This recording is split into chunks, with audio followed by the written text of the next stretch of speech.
Hello friends, welcome to the ISNE e-medical classes. Today we will discuss regarding congestive heart failure. First, we will discuss about what is the congestive heart failure. Congestive heart failure is a condition where the heart fails to pump blood effectively. Congestive heart failure एक ऐसी condition होती है जिसमें heart जो होता है हमारा वो ब्लड को पंप करना जो है वो सही तरीके से बंद कर देता है, leading to fluid accumulation in the lungs and other body tissue. जब वो हार्ट जो होगा वो पंप इफेक्टिवली तरीके से नहीं कर पाएगा तो ये क्या होता है, जो फ्लूइड जो होता है बॉडी के अंदर इकट्ठा होने लगता है. ये हमारा जो लंग्स होते हैं उनमें इकट्ठा होने लगेगा और हमारे बॉडी के अदर टिश्यूज़ जो होते हैं वो उनमें वो इकट्ठा होने लगता है. नेक्स्ट कॉजेज़ क्या रहते हैं. किसी पर्सन को अगर कंजस्टिव हार्ट फेलियर हो रहा है तो किसी को भी कोरोनरी आर्टरी डिजीज़ रही है. कोरोनरी आर्टरी डिजीज़ में जैसे कि उसको एथेरोस्क्लेरोसिस हो गया या फिर एंजाइना पेक्टोरिस हो गया. जैसे एथेरोस्क्लेरोसिस में जो उसको प्लेक फॉर्मेशन वगैरह हो गया जिसकी वजह से जो हार्ट को जो है वो just because of the thickening of the artery उसमें क्या हो जाएगा, जो है वो पंप सही तरीके से नहीं कर पाएगा क्योंकि उससे जो है वो ऑब्स्ट्रक्शन क्रिएट करेगा. जो प्लेक बन जाता है वो ऑब्स्ट्रक्शन क्रिएट करता है.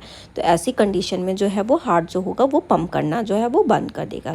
किसी पर्सन का अगर बीपी हाई हो रखा है, हाइपरटेंशन उसको हो रखी है, या किसी पर्सन को हार्ट वाल्व का कोई भी डिसऑर्डर हो रखा है तो वाल्व में जो है वो जब वाल्व सही तरीके से काम नहीं कर पाएगा उसमें ओपनिंग होगी या फिर जो है वो क्लोजिंग हो जाएगी तो फिर क्या हो जाएगा, वहाँ से ब्लड जो होगा वो पास करके नहीं निकल पाएगा. किसी पर्सन को कार्डियोमायोपैथी हो गई जिसमें हार्ट की मसल्स जो हैं वो वीकनिंग हो गई है उसमें, ठीक है. तो अगर हार्ट मसल जो है वो वीकन हो जाएंगी तो वो क्या हो जाएंगी, सही तरीके से कॉन्ट्रैक्शन और रिलैक्सेशन जो है वो नहीं कर पाएंगी.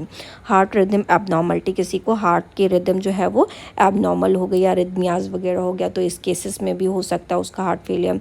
और किसी को प्रीवियस कोई भी हार्ट अटैक अगर आया है या फिर किसी को कंजेनाइटल कोई भी डिफेक्ट हो रखा है तो इन केसेस में जो है पर्सन को कंजस्टिव हार्ट फेलियर हो सकता है. नेक्स्ट वन साइन सिम्टम्स क्या रहेंगे. Shortness of the breath, person जो होगा वो सही तरीके से ब्रीदिंग नहीं कर पाएगा, उसको थकान फील होगी, उसको बहुत ज़्यादा वीकनेस फील होगी क्योंकि उसका हार्ट जो है वो एडिक्वेट तरीके से जो है वो पंप नहीं कर पा रहा है. उसके लेग्स में जो है वो स्वेलिंग रहेगी, एंकल स्वेल्ड हो जाएंगे, फीट में उसको एडिमा देखने के लिए मिलेगा. उसकी हार्ट बीट जो है वो बहुत ज़्यादा तेज़ हो जाएगी, इरेगुलर फील होगी. उसको परसिस्टेंट कफिंग और वीजिंग, जैसे वो सांस वगैरह लेगा तो उसे कफिंग जो है वो आएगी, ठीक है. और उसको वीजिंग साउंड सांस लेने पे सुनाई देगा, मतलब सीटी जैसा उसके बजेगा. उसको कंटिन्यूस कफिंग भी होगी. उसको वेट गेन होने लगेगा क्योंकि उसके बॉडी के अंदर जो है वो फ्लूइड जो है वो बहुत ज़्यादा इकट्ठा हो रहा है, इसकी वजह से उसका वेट गेनिंग भी उसको दिखेगा. नेक्स्ट वन पैथोफिजियोलॉजी क्या रहती है. अगर किसी भी पर्सन को अगर कंजस्टिव हार्ट फेलियर हो रहा है तो the heart pumping ability weakens due to various causes. जो हार्ट पंपिंग एबिलिटी होती है due to the several reason, जो कॉजेज़ मैंने बताया उन कॉजेज़ की वजह से जो है वो हार्ट सही तरीके से पंप नहीं कर पाता है. This lead to reduce cardiac output and inadequate blood circulation. इसकी वजह से क्या हो जाता है, कार्डियक आउटपुट जो है हमारा बॉडी का कम हो जाता है, हार्ट में जो सही तरीके से कार्डियक आउटपुट नहीं पहुँच पाता है जिसकी वजह से बॉडी को इनएडिक्वेट फ्लूइड सर्कुलेशन हो जाएगा.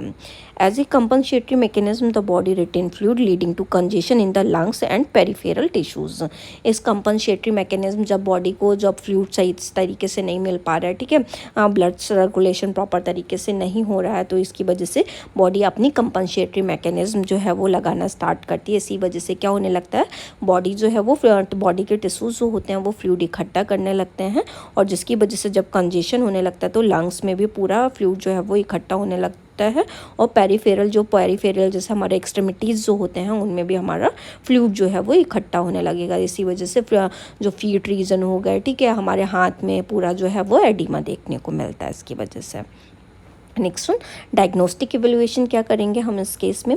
मेडिकल हिस्ट्री लेंगे, पर्सन का फिजिकल एग्जामिनेशन करेंगे, पर्सन जो है उसका ब्लड टेस्ट कराएंगे जिसमें बीएनपी जो हार्मोन होता है उसको चेक कराएंगे उसका, ठीक है, और इलेक्ट्रोलाइट जो होंगे वो चेक कराएंगे. उसका चेस्ट एक्सरे लेंगे, एग्जामिन करेंगे कि कहाँ पे प्रॉब्लम है. उसका इलेक्ट्रोकार्डियोग्राम कराएंगे, देखेंगे कौन सी रिदमिक जो है वो वेव सही नहीं है. उसका इकोकार्डियोग्राम कराएंगे जिसके डिटेल इमेजिंग जो है वो एग्जामिन करेंगे. उसमें उसका स्ट्रेस टेस्ट कराएंगे. स्ट्रेस टेस्ट में देखेंगे कि हार्ट उसका कितना कैपेबल है, कितना फंक्शन जो है वो कर पा रहा है. उसका कार्डिक कैथेटराइजेशन कराएंगे, उसमें देखेंगे कि कौन से फ्लूइड जो है वो कहाँ पे जो है वो इकट्ठा हो रहा है और क्या प्रॉब्लम जो है वो आ रही है.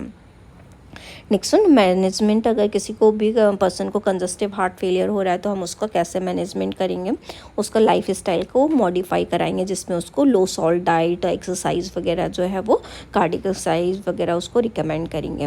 मेडिकेशंस देंगे उसको, डायूरेटिक्स देंगे, ACE इनहिबिटर्स देंगे, ठीक है, बीटा ब्लॉकर्स, ऐसी ड्रग्स देंगे ताकि जो उसका फ्लूइड बॉडी के अंदर जो वो रिटेन्ड हो रखा है वो एक्सक्रीट आउट होके जो है वो बाहर निकले। डिवाइस थेरेपी देंगे उसको, डिवाइस अगर उसका जो पेसमेकर था वो सही तरीके से काम नहीं कर पा रहा है तो उसको पेसमेकर लगाएंगे। उसको अगर डिफिब्रिलेशन की रिक्वायरमेंट है तो उसको इम्प्लांटेबल डिफिब्रिलेटर लगाएंगे। नेक्स्ट वन, उसको कार्डियक रिहैबिलिटेशन प्रोग्राम्स जो है उसको कैसे करके उसको सही किया जा सकता है उनके बारे में जो है वो नॉलेज देनी है। सर्जरी रिकमेंड कर सकते हैं, अगर उसके कोई वॉल्व में अगर प्रॉब्लम हुई है तो वॉल्व को रिपेयरमेंट कर सकते हैं, उसके रिप्लेस करेंगे। अगर उसको कोरोनरी आर्टरी में प्रॉब्लम थी, ठीक है, तो उसको कोरोनरी आर्टरी बाईपास ग्राफ्टिंग किया जाता है। नेक्स्ट क्या करेंगे, continuous monitoring and follow up with the health care professional, उसको जो है वो कंटिन्यूस मॉनिटर किया जाता है पेशेंट को, और जो हेल्थ केयर प्रोफेशनल है उससे उसको डेली बेसिस जो है उसको एज रेगुलर बेसिस उसको एडवाइस लेनी होती है, उसको फॉलो अप करना होता है।